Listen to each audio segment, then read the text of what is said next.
Hi guys, it's Mrs. Ward and I'm here with Kara, my daughter, and we are going to start the book, Sparrow, Hawk, Red.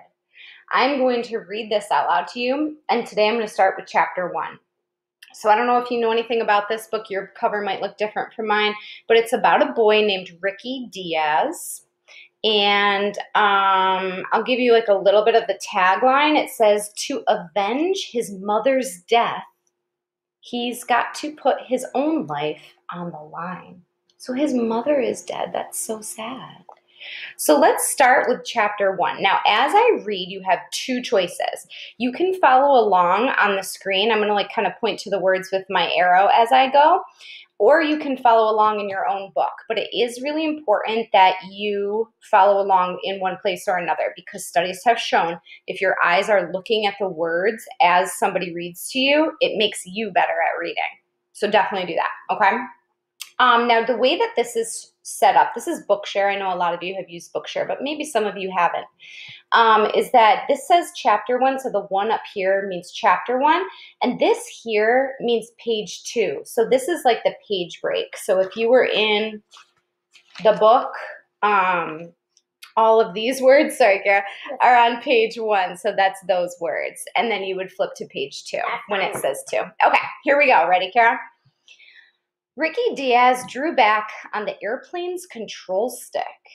The baby Great Lakes biplane responded, chomping hungrily at the air and roaring upward. Ricky feared pulling back too hard. This was his first loop alone, and today his dad, Benito Diaz, watched from the ground, a private landing strip on their southern Arizona ranch. So already I'm like, whoa, we have our setting. They're in Arizona, which is a state in southern United States. It's a lot of like desert. It's very hot there. Okay. And we know what he's doing. He is flying what is he flying? Did you hear it? Oh, you got crumbs on your face, love bug. No. He's flying a plane. This is insane. Not only is he flying a plane, but he's doing a loop in the air, Kara. Yeah, right? Holy stress. I'm 5.5. This is crazy. The loop didn't feel right. Was it rushed or waffled? Vocabulary word. One thing was certain. This time, Dad was not in the front cockpit. His firm hand was not shadowing each movement through the dual controls. Gulping a nervous breath, Ricky relaxed pressure on the control stick. Instead of going over upside down, the biplane continued climbing straight up, bursting through a thin bank of clouds. The big radial engine growled as the powerful biplane slowed. Drained of airspeed, the controls grew mushy and unresponsive. Oh my gosh. Wind blasting past the open cockpit disappeared. We're on page 2. Still, the propeller slashed at the air, and for a moment, the straining twin-winged aircraft hung suspended. That just means still. Ricky panicked. He shoved the stick completely forward. No response, only an eerie calm. He jerked back, and then again he kicked the rudder pedals and jammed the stick ahead. Still nothing. Time froze. The powerful biplane shuddered and drifted backward. Raw fear tore at Ricky. This had never happened before. Suddenly the left wing dropped, and the biplane bucked over on its nose. Aimed nearly straight down, it started to spin. The engine thundered louder. Kara, is it good for your plane to be pointing straight down? No. Pull off the throttle, Ricardo, Benito spoke calmly through the headphones. Ricky shoved and pulled at the stick.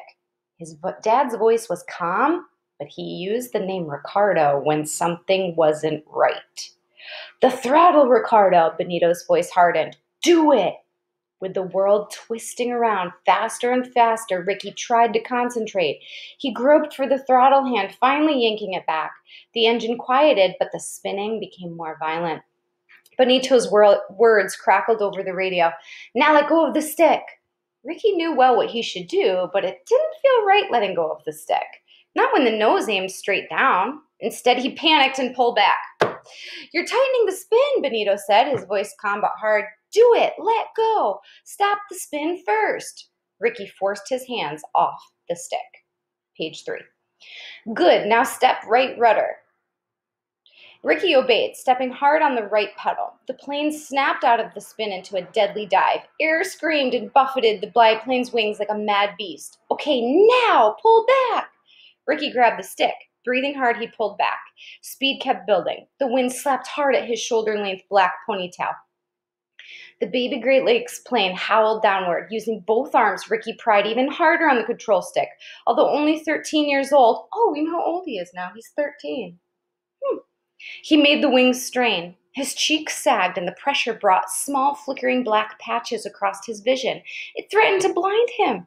The earth loomed ahead like a floating wall. Ricky blinked back his flight goggles. He knew the earth wouldn't mind the crash of a shiny red biplane any more than it minded somebody spitting into a gopher hole. And what loss would a scrawny, dark-skinned 8th grader be? Too young for a flying license. Oh, he's too young to even get a flying license, but he's flying the plane anyways. Oh my goodness. Oh my goodness. Ricky's eyelids were being forced closed by the pressure. He knew he had to finish pulling from the dive. Otherwise, his speed would keep building. The wings' tight support wires started whining. If one snapped, the wings could disintegrate into 1,000 bits and shreds. The rest of the biplane would continue into the ground like a 200-mile-per-hour bullet, with him in it. Oh my gosh, this is so stressful. Now the wind shrieked like an attacking cat. I'm going to keep reading right now. We got to find out what's going to happen to Ricky. The pressure made Ricky's arms weigh 100 pounds and his body a quarter ton. His chest felt as if an elephant stood on it. He clenched his teeth and clung to the stick. Stubbornly, in slow motion, the big field settled back underneath the wings. Ricky relaxed his grip. Gradually, the elephant stepped off. Is there really an elephant standing on him? No, he just feels like it. Uh-oh, I'm horrible at Spanish, but I'm going to try. ¿Por qué lo dejaste? I don't know if I said that right, said Benito. His dad wanted to know why Ricky had quit and backed out of the loop. He hadn't minded Ricky trying a loop, but before takeoff he had lectured. If you try one, then do it. Quitting halfway through a maneuver is dangerous. If you quit, the sky won't respect you and neither will I. Oof. Ricky did not answer. The air did not allow for quitters. Deep down, Ricky knew he had quit. He hadn't pulled into the loop fast enough. Then he'd been afraid to go upside down and he'd waffled it and stalled. Again, his dad's voice crackled through the headset. Why did you quit? That baby wanted to loop. The baby is what his dad called the baby Great Lakes biplane. Still, Ricky did not answer. That's funny to call a plane baby. Yeah. He looked up into the blue sky and thought of his mother. I'll do it right next time, Mama, he murmured. In his mind, he could see her nodding and smiling. Oh, no. See, remember that his mom had died, so he looks up into the sky and talks to her sometimes. Do you hear me? Benito asked. Ricky pushed the button for his headset. Yes, Papa, I'll do it right next time, he stammered. In a trainer, there might not be a next time, Benito snaps back, referring to the smaller planes, the little Cessnas and Pipers. Puddle jumpers, Ricky thought. You had to wind up their rubber bands, kid stuff. He knew his dad was right. Without the baby's power, he might have ended up on his back in a flat spin, or he might have pulled the wings off. But that was the power that he loved. He hated the trainers. He'd never fly one of them again. What kind of wingman are you? Benito added. Geez, his dad's being kind of tough on him. These words cut Ricky deeply. Once his dad had been a jet pilot in the Air Force, a fighter jockey. He often said he'd fly through the gates of hell if he trusted the man flying beside him near his wing. A good wingman, he said, was never a quitter. I'll never be anybody's wingman, Ricky thought bitterly. Not Dad's, not anybody's. Uh-oh, we got Spanish again. Then, inmediatamente, I don't know if I said that right, his father said, ordering him to return to the field. Ricky had been raised by his father, calling his father Papa.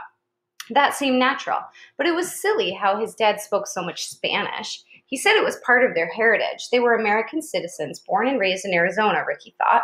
If Grandpa's dad had been raised in a chicken coop, would everybody learn how to cluck? Ricky banked into the wind and slipped the biplane down toward the runway. It gave him shivers just to feel the powerful aircraft move under his command. Wind buffeted him gently, whipping his ponytail against his bare neck. The landing was looking good. Wings level on the final approach, he settled into a powered glide. He and Dad lived out here alone. Mom had loved the country, the walks at sunset, flights in the baby, roosters crowing at dawn. But she was gone, dead, killed in a car accident. After 3 years, the memories of her had not softened or faded. Even now, Ricky imagined her watching him. Ricky never wanted to forget her. She was as real now as when she had left for the grocery store the day 3 years ago. She had asked Ricky if he wanted to go to town. Instead, he went flying with Dad. Maybe somehow she wouldn't have died if he had gone along. Ricky glanced one last time at the gauges and then up. A movement at the far end of the runway caught his eye. A large car had parked between their sprawling brick house and the silver-painted hangar.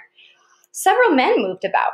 Ricky recognized the black sedan. Men from the DEA, the Drug Enforcement Agency, hadn't been around the house in a very long time.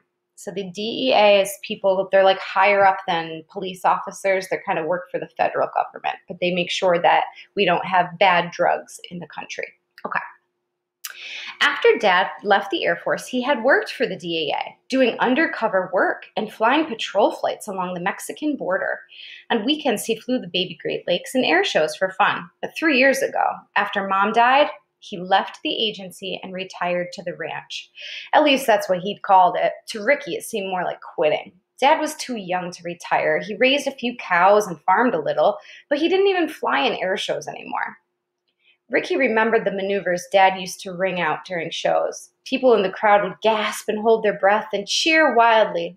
Ricky always shouted, "That's my papa! That's my papa!" Back then, Ricky was sure Dad could have beaten even the Red Baron in a dogfight. Dad still did loops and rolls, but not the wild and crazy stuff he did before the accident. Once he even flew upside down under a bridge. After Mom's death, Dad started teaching Ricky to fly. It wasn't legal, but Dad said you didn't wait until you were grown to walk, talk, and breathe, so why should you wait to learn flying? Birds didn't. The real reason Ricky suspected was to help both of them forget about Mom. Whatever the reason, Ricky loved to fly the high-powered aerobatic baby Great Lakes biplane. So many times he wanted to tell his friends about his flying, but because he was only in 8th grade, he couldn't. Dad said he had to wait until he turned 15 and had his solo license. The biplane hummed gently, drifting out of the sky. Ricky pulled back the stick and flared the baby smoothly onto the dirt strip. He hoped Dad had seen that smooth, greased landing. As Ricky throttled back beside the hangar, his father kept limping toward the porch with the guests. Somehow, Benito had lost a toe years ago after getting out of the Air Force. Said it happened working with a baling machine. Benito turned and made a knifing gesture with his hand. That's weird. Then entered the house with the 3 men. Obeying, Ricky cut the throttle. Oh, so he was going like this. A knife gesture. I get it now. The big radial engine coughed smoke and then shuddered to a halt. After shoving blocks under the tires, Ricky headed for the house. What was up? Dad usually waited to help put away the plane. Had he forgotten about the stall and spin? No way. Ricky entered the house and heard harsh voices in the study. Through the open door, he saw Benito standing quietly, his shoulders square and chin high. The 3 men, all in white shirts and ties, surrounded him. The loudest man was large and chubby with a shiny bald head. When they spotted Ricky approaching, the arguing stopped. Another of the men, tall and thin, nodded with a grin. "Nice landing." Ricky nodded back. The loud bald man interrupted, motioning Ricky away. "Go on, kid," he said. "We're talking to your dad." Benito spun on the man. "Dexter, this is my house and this is my son. I'll give orders around here." While the man stuttered, Benito turned. "Ricky, please go clean and fuel the baby. I'll be done soon." Not waiting for a reply, he closed the door. Ricky stood for a moment. Whoever the bald guy was and whatever he wanted, he was a jerk. Also, the look on Dad's face bothered Ricky. It was a mixture of anger and sadness.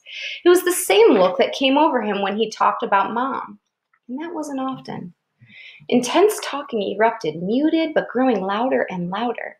The talking followed Ricky as he started toward the front door. Then he heard his father's muffled voice growl, "They killed my wife. Isn't that enough?"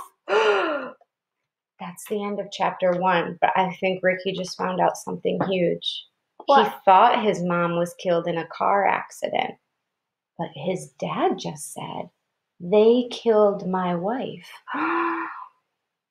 We're going to have to read chapter 2 to find out what happens next. See you guys. Bye.